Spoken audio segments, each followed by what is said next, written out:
Hey,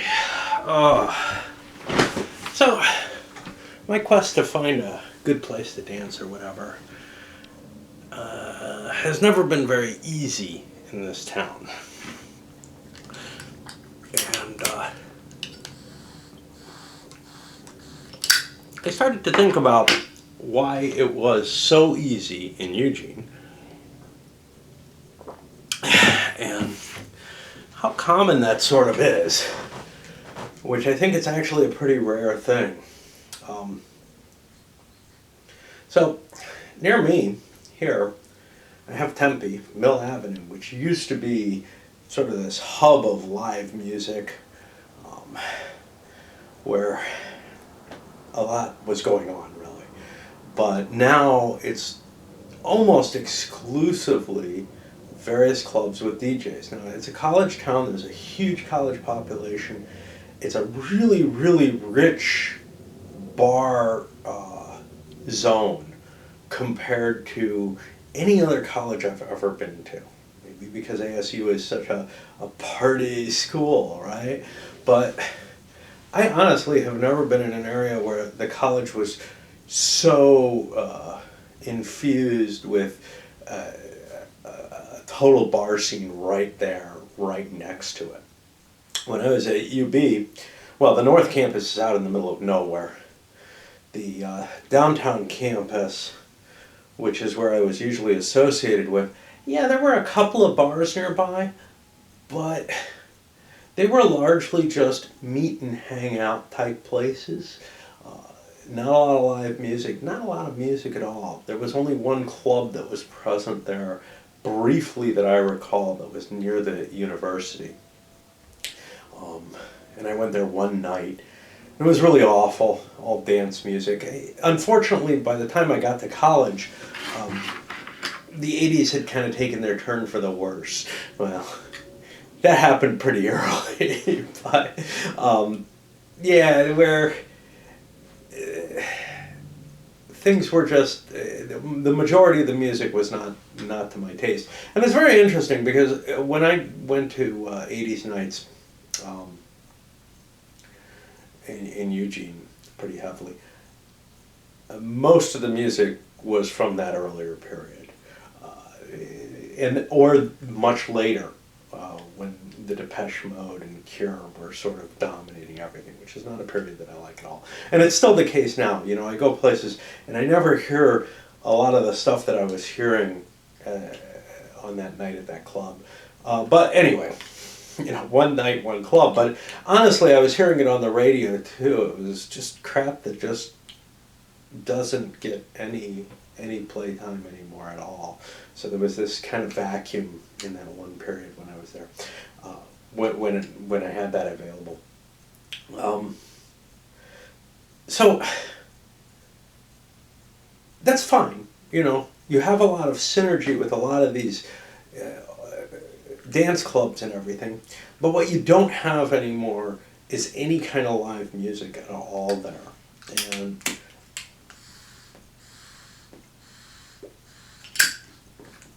actually what you have with the dance clubs is almost a singular culture running through every single one of them. Now, I did see something a little different. I went on a walk and I wandered into one, and instead of the normal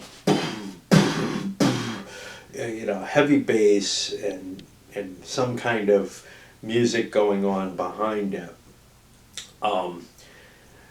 it actually was more of a country bar, but it had switched over recently, and I thought that was kind of cool.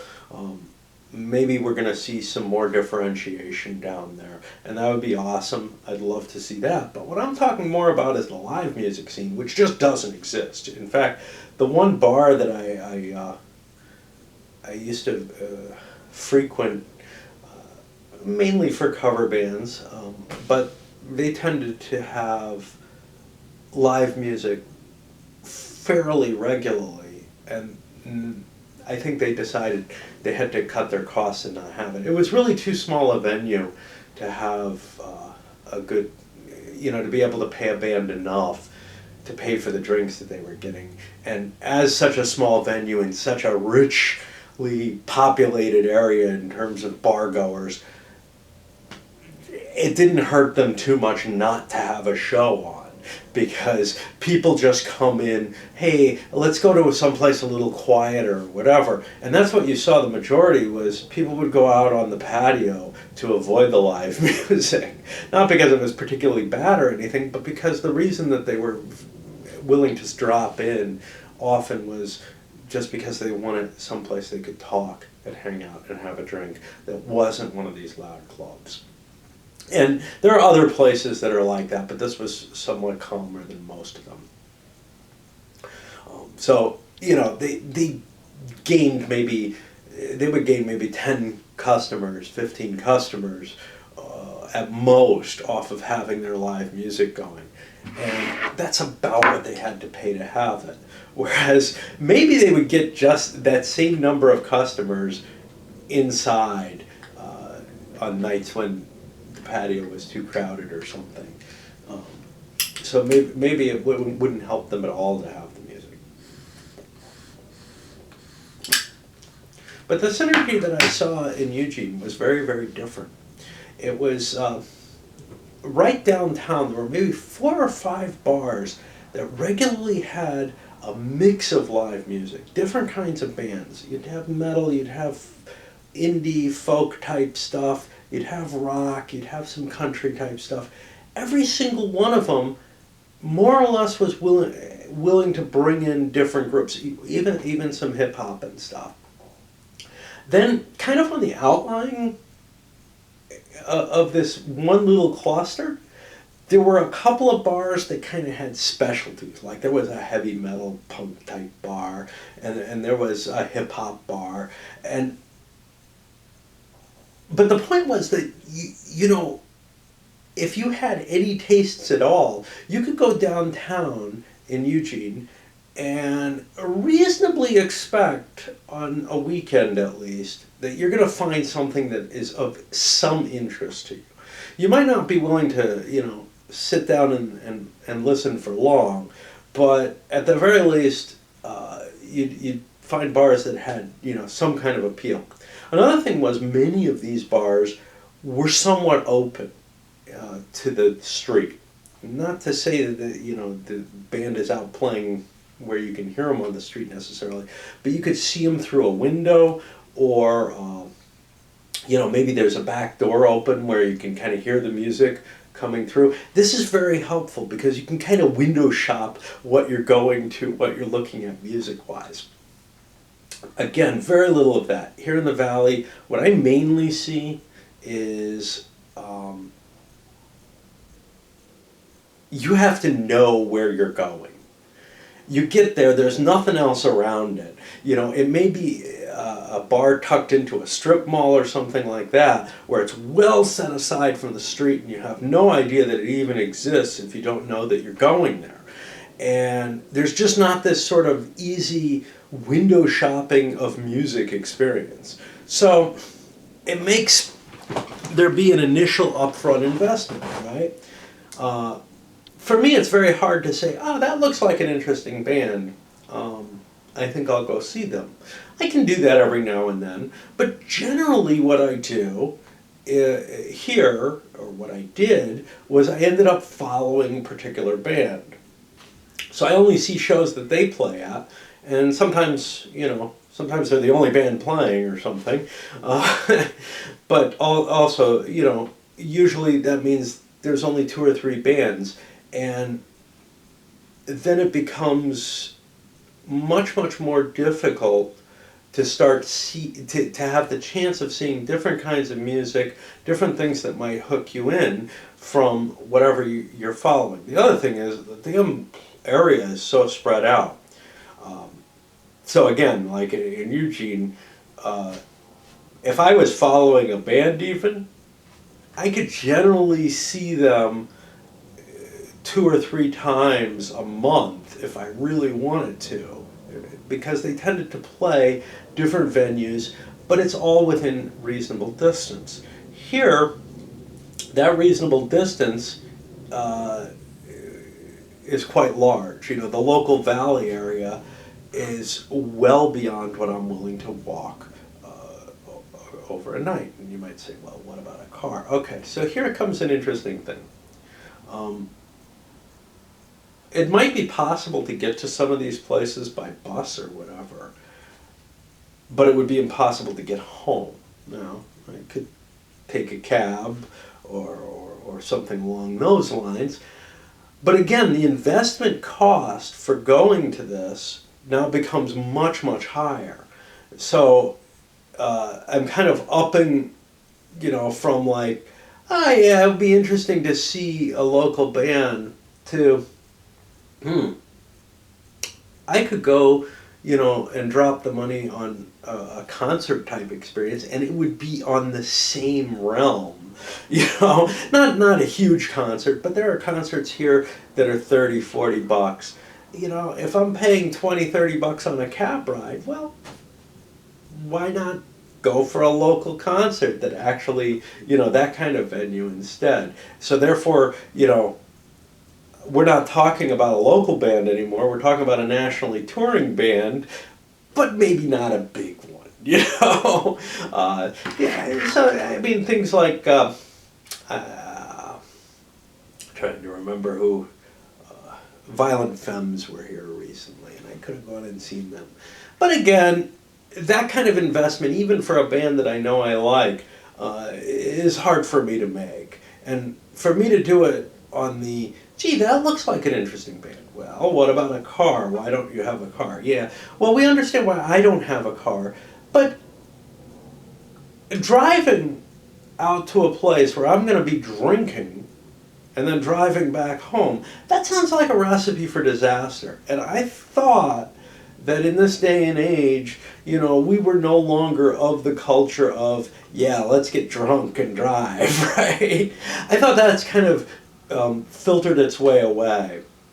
So it seems strange to me that, and they really do crack down here, that this paradigm of we can spread the bars out all over the place, even though we're in a metropolitan, densely populated area, makes a hell of a lot of sense. There are certain focal points. So like Mill Avenue, yeah, there are a lot of clubs there. So, you have your choice of clubs, but they all play pretty much the same kind of thing. So I don't know how much you'd be looking for something different there. That's just a matter of taking advantage of the student population. Scottsdale's a little more interesting. And if you get more towards kind of the center of Scottsdale or a little bit northward, the bar I used to go to was in the totally untrendy southern section of Scottsdale. But yeah, if you get to like the Old Town or whatever, there's stuff going on there that's closer to what I'm talking about. Unfortunately, the musical taste there lends itself much more towards country, and that makes sense. Old Town Scottsdale is built to look like an old west town, right? There are some clubs and stuff in the in sort of the other area of Scottsdale, a little outside of there, but again, they're very much of the same quality from what I can tell, but I don't follow them all that terribly, as what's over on Mill.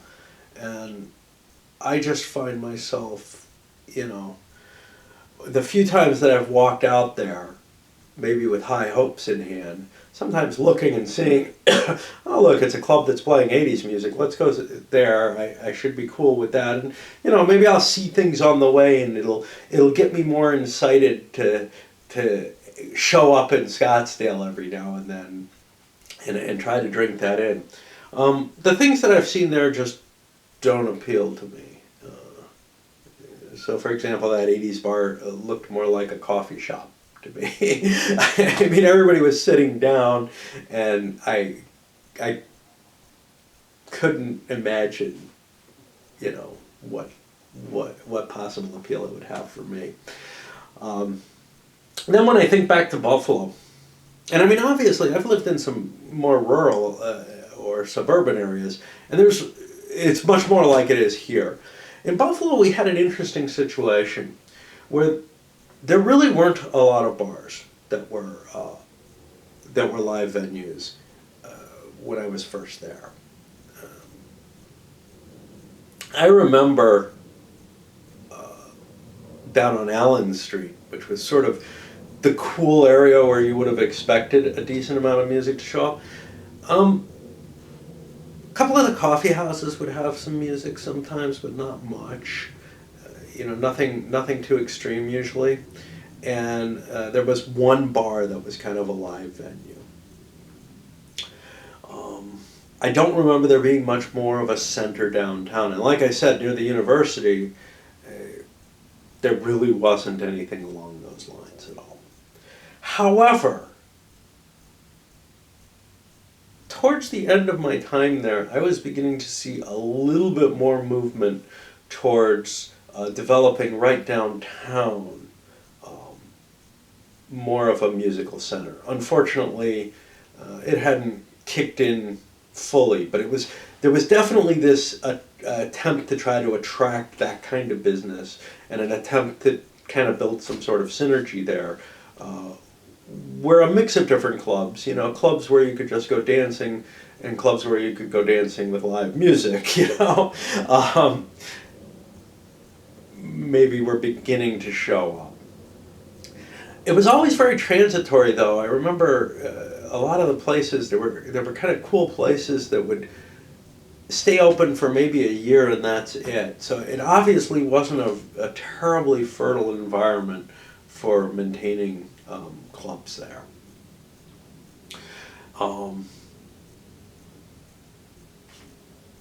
And I guess I can kind of sit here and cross my fingers and hope that either Phoenix or Tempe, or even Scottsdale, get better than they are and end up getting richer. Or I could move to someplace like Eugene and find out that, hey, it's all changed. It's not like that anymore, right? That's kind of one of the problems, is that these things maybe are so transient, that these moments in time where the musical synergy is so high don't really last, because what ends up happening is maybe one or two of the clubs end up drowning out the others and strangling them out. And that's a shame, because it's only in those moments where there's a lot going on in one little area where you really become a destination, in my mind at least. It's very, very hard for me to say, yeah, this sounds interesting, let's just go there, maybe it'll be cool. Because too many times it's not, But if there are many alternatives in that same area, even if I go and I see that, gee, it's not that great, I have the opportunity to stop in and pub crawl or whatever and find other places that might be better. And I don't think this is just me. I think because I remember, downtown, that little area of Eugene really had a significant life about it that I haven't seen in many areas, except maybe down in Allen Street in Buffalo and such. So anyway, this is just